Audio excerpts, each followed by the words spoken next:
نحمده ونصلي على رسوله الكريم اما بعد فاعوذ بالله من الشیطان الرجیم بسم اللہ الرحمن الرحیم۔ مخرج نمبر 17 ہے تجوید القرآن، جو ہمارا قرآن اسٹڈی پروجیکٹس کا 17واں مخرج ہے قرآن پاک کا۔ جو حروف ہوتے ہیں عربی کے حروف تہجی، ان کے مخارج ہوتے ہیں 17 حروف ہے، اس میں آخری مخرج ہے خیشوم، یعنی ناک کا بانسا یا ناک کی جڑ۔ ناک کے اندر جو حصہ ہوتا ہے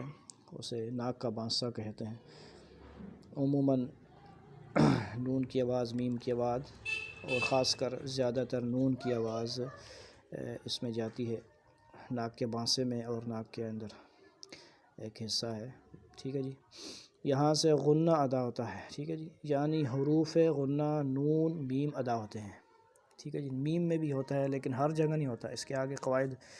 معلوم ہو جائیں گے بنیادی طور پہ، لیکن آپ نے نون کو ذہن میں رکھنا ہے، لیکن ہر جگہ نہیں، ٹھیک ہے جی۔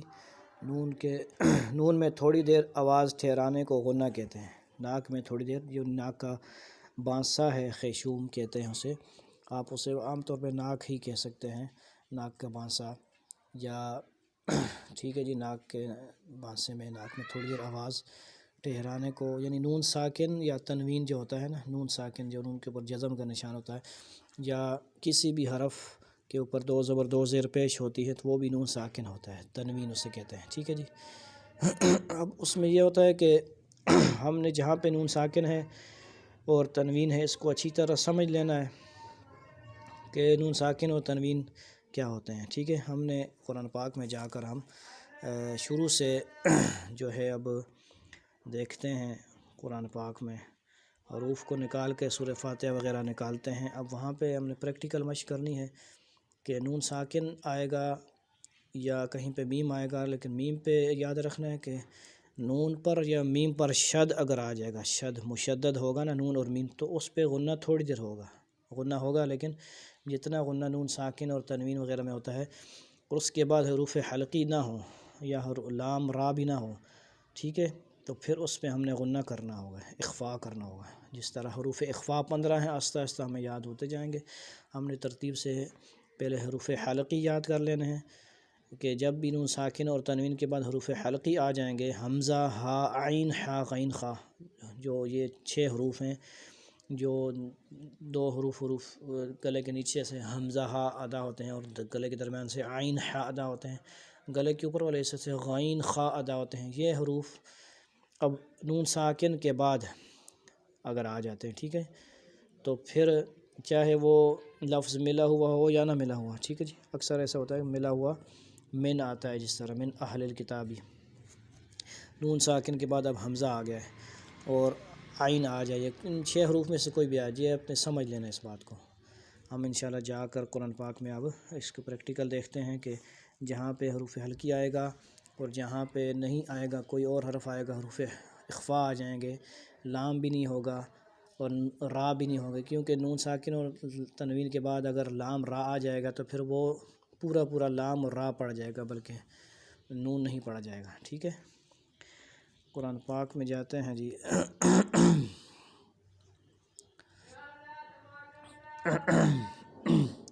قرآن پاک میں ہم سورہ فاتحہ نکال لیتے ہیں۔ اب یہاں پہ ہم دیکھیں گے کہ کہاں پہ نون ساکن آ رہا ہے یا نون ساکن کے بعد عین آ رہا ہے، جیسے صراط الذین انعمت علیہم، اب نون ساکن ہے اور آپ دیکھ رہے ہیں کہ نون ساکن کے بعد عین ہے، اور آپ کو یہ قاعدہ معلوم ہو گیا کہ نون ساکن کے بعد حروف حلقی میں سے کوئی حرف آ جائے تو نون ساکن پہ انعمت اس طرح نہیں پڑھیں گے، نون کو غنہ نہیں ادا کیا جائے گا، اخفاء نہیں کیا جائے گا، ٹھیک ہے جی۔ انعمت ہی پڑھا جائے گا، انعمت نہیں پڑھیں گے ہم، یعنی بہت زیادہ دیر ہم نے ناک کے بانسے میں، ناک کے اندر نہیں آواز کو لے جانا، بلکہ اپنی اصلی حالت میں اس کو نون کو پڑھیں گے، انعمت نہیں پڑھیں گے ہم، ٹھیک ہے جی۔ صراط الذین انعمت علیہم، انعمت یہ پڑھنا غلط ہے، اور انعمت یہ ہم نے پڑھنا ہے، ٹھیک ہے جی۔ کوئی اور مثال دیکھ لیتے ہیں جہاں پہ کوئی نون ساکن ہو یا تنوین ہو یا حروف حلقی نہ ہو، حروف حلقی نہ ہو اور حروف اخفاء میں سے ہو، جیسے آتا ہے وَمِمَّا، یہاں پہ میم پہ آپ سمجھ لیں کہ یہ مثال ہے جی میم کی، میم مشدد کی مثال ہے، مما، اس پہ ہم نے کیا غنہ قاعدہ یاد رکھنا ہے کہ میم مشدد ہوگی، میم پہ شد ہوگی تو اس پہ ہم نے غنہ تھوڑی دیر کرنا ہے، مما، ٹھیک ہے جی، الذین یؤمنون بالغیب ویقیمون الصلاة ومما رزقناہم، اس میں ہم صرف اور صرف غنہ کی بات کر رہے ہیں، باقی چیزیں آپ کو پتہ ہیں۔ ينفقون، اب دیکھیں نون ساکن آیا اور اس کے بعد حرف فا ہے، فا جو کہ حروف اخفاء میں سے ہے۔ اب یہ کیسے پتہ چلے گا کہ حروف اخفاء ہے؟ اس کی انشاءاللہ آپ کو جب حروف حلقی 6 یاد ہو جائیں گے، پھر اس کے بعد حروف یرملون ہیں جو یا، را، میم، لام، واو، نون، یہ حروف ہیں، یہ اس کے اندر سے پھر ہم نے 4 حروف ینمو نکالنے ہوں گے، یا، میم، نون، واو، یمنو یا ینمو جو بھی کہہ لیں، اس کو ہم نے نکالنا ہے، وہ بھی غنہ ہوتا ہے لیکن وہ نون ساکن و تنوین کے بعد آتے ہیں، تو یہ پھر ویڈیو ہماری لمبی ہوتی جائے گی، ہم نے صرف حروف حلقی کو ذہن کرنا ہے۔ ينفقون، اس طرح جس طرح ہم حروف حلقی آیا تھا اس طرح ہم نے غنہ نہیں کیا تھا اخفاء، تو اس طرح اس پہ غنہ زیادہ دیر کریں گے، یہ اس کے لیے 3 الف کے برابر بھی کہہ سکتے ہیں، 3، 4، 5 الف، اتنی دیر جتنی دیر میں انگلیاں 3، 4 کھلتی ہیں، تو یہ اس کا اندازہ ہو جانا چاہیے، مشق کرنے سے پتہ لگ جاتا ہے، تو ٹھیک ہے جی۔ ينفقون، آگے والذین یؤمنون بما انزل، دیکھیں نون ساکن ہے، اس کے بعد زا ہے، حروف حلقی میں سے بھی نہیں ہے، لام، را بھی نہیں ہے، ٹھیک ہے جی، اور اقلاب بھی نہیں ہے، حروف اقلاب میں سے با ہے، جو نون ساکن تنوین کے بعد با آتا ہے تو پھر نون نہیں پڑ جاتی بلکہ میم، مم بعدی پڑ جاتی ہے، جیسے نون کے بعد میم آ جائے یا با آ جائے تو پھر اس کے جگہ نون نہیں بلکہ میم پڑ جاتا ہے، مم بعدی وہ بھی نہیں ہے، اور حروف حلقی بھی نہیں ہے، لام، را بھی نہیں ہے، تو غنہ کریں گے۔ انزل الیک وما انزل من قبلک، دیکھیں انزل دونوں جگہ آیا، اور من قبلک نون ساکن کے بعد اگرچہ من کے بعد قاف اگلے حرف میں اگلے جملے میں آیا لیکن نون ساکن کے متصل بعد آیا، من قبلک پھر بھی ہم نے غنہ کرنا ہے، ٹھیک ہے جی، من قبلک، تو یہاں پہ ہم نے سورہ فاتحہ میں انعمت کے اندر حروف حلقی کی مشق کی کہ وہاں پہ غنہ نہیں ہوگا، اور یہاں پہ ہم نے سورہ بقرہ میں پہلے صفحے میں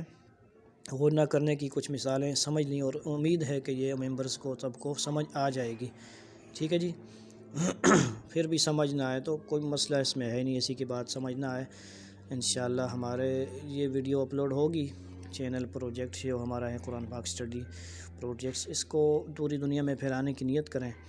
اور تاکہ ہماری جو جتنا ٹوٹا پھوٹا ہمیں تعلیم آتی ہے قرآن پاک کی، ہم پوری دنیا میں اس کو اچھی طرح سے پھیلا سکیں اور ساری دنیا کو قرآن پاک کی تعلیم دے سکیں، اور اس پر ہم عمل بھی کریں، دوسروں کو عمل کی جو ہے نا نصیحت کریں، دوسروں کو بھی ترغیب دیں۔ تو اس پروجیکٹ میں آپ ہمارے ساتھ جو بھی دیکھنے والے ہیں، پڑھنے والے ہیں، اسٹوڈنٹ ہیں، سب کو ہمارا ساتھ دینا ہے کہ پوری دنیا میں ہم انشاءاللہ ہمارے پڑھانے والے ہوں، ہم کام کرنے والے ہوں اخلاص کے ساتھ۔ اللہ تعالی ہم سب کو اخلاص نصیب فرمائے، ریاکاری اور دکھلاوا اور دنیا پرستی اور ہر قسم کی بری جو